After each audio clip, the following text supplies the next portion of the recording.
انس رضی اللہ عنہ نے بیان کیا کہ نبی کریم صلی اللہ علیہ وسلم نے فرمایا، لوگوں کو دوزخ میں ڈالا جائے گا۔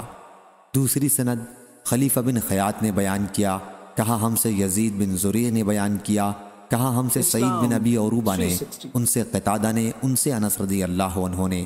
تیسری سند خلیفہ بن خیاط نے اس حدیث کو معتمر بن سلیمان سے روایت کیا،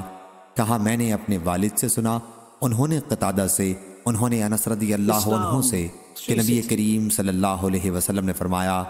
دوزخیوں کو برابر دوزخ میں ڈالا جاتا رہے گا، اور وہ کہے جائے گی کہ کیا ابھی اور ہے، یہاں تک کہ رب العالمین اس پر اپنا قدم رکھ دے گا اور پھر اس کا باز سے سمٹ جائے گا، اور اس وقت وہ کہے گی کہ بس بس تیری عزت اور کرم کی قسم،